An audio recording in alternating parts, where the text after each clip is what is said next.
እናሳ ትላላችሁ ቀላል ይለያሉ እንዴ ጨረቃ ፋሚሊዎች? እመቤቴን እኔ በጣም በብሩኬና በሃይሚ ምክንያት ያወቅኳቸው ክርስቶስን ነው የምላችሁ። ዘመን ሰዓት ምንም ነገር የማይቀይራቸው ወርቅ ልብ ያላቸው ልጆች አሉ እና ምንም ነገር የማይቀይራቸው ሰውን የሚረዱ ስህተታችሁን አይተው ይሄ ስህተት አለ አስተካክሉ ብለው መልሰው ምናምን ነገር እንትን የሚሉ ማለት ነው እና በጣም ምርጥ የሆነ ልብ ያላቸው ሰዎች አሉ። ሰላም ጤና ይስጥልኝ ውዶች፣ ሰላማችሁ ይብዛልኝ በያላችሁበት ቦታ።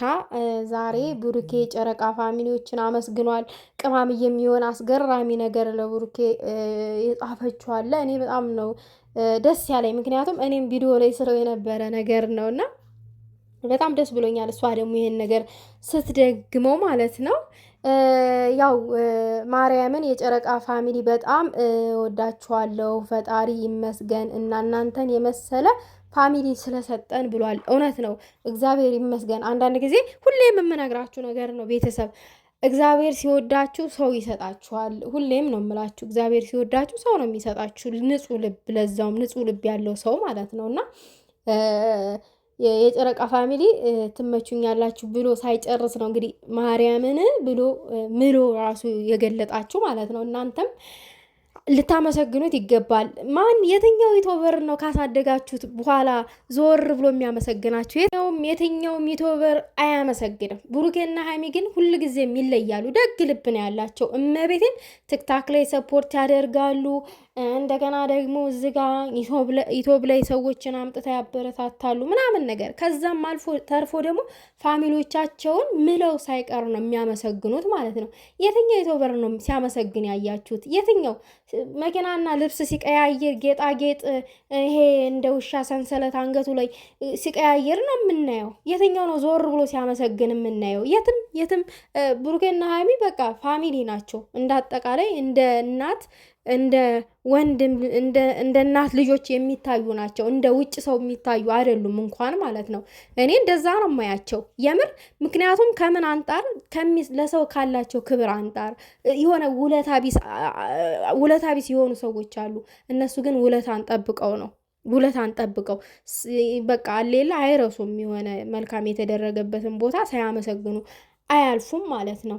ከዛ በመቀጠል ደግሞ ቅማምዬ የኔ ተፈቃሪ ለዚህ እኮ ነው የማፈቅርህ፣ ለጊዜያዊ ስሜት የማያሸንፍ ክብሬን የሚጠብቅልኝ ፍቅረኛ ነው ያለኝ እዚህ ጋር እንግዲህ እዚህ ጋር ደግሞ እዚህ ጋር ደግሞ አንዳንዶቻቸው ቢቀኑብኝ ይገርመኝ ነበረ፣ ባይቀኑብኝም ይገርመኝ ነበረ። ግን በቃ ይታደሉታል እንጂ አይታገሉትም። እናማ እንቁልጭልጭ የኔ ነው የኔ ፍቅር አፈቅራለሁ ስትል ገልጸዋለች። እና እንቁልጭልጭ ምናምን ነገር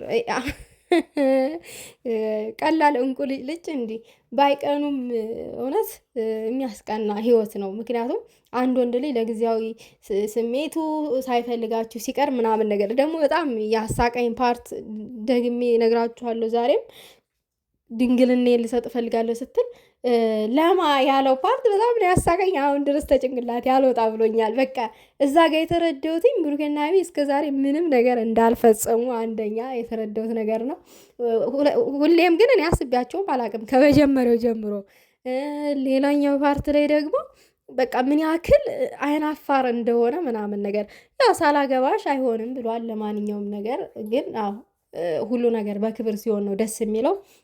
በክብር የተደረገ ነገር አንደኛ ቤተሰቦቻችሁ ተከብረው፣ ሁለተኛ ነገር ደግሞ ራሳችሁ ተከብራችሁ ምናምን ነገር የሆነ ነገር ቢፈጠርም እንኳን እንደ አንቺ እኮ እንደዚህ ብለሽ ነው እንደዚህ ጠይቀሽ ነው ምናምን የሚባል መበሻሸቅ ይመጣል። የሆነ ነገር ሲፈጠር ማለት ነው።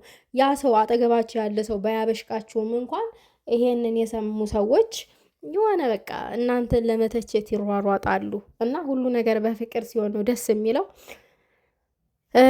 ፍቅራችሁን የአብርሃምና የሳራ ያደርግላችሁ እያለውኝ እውነት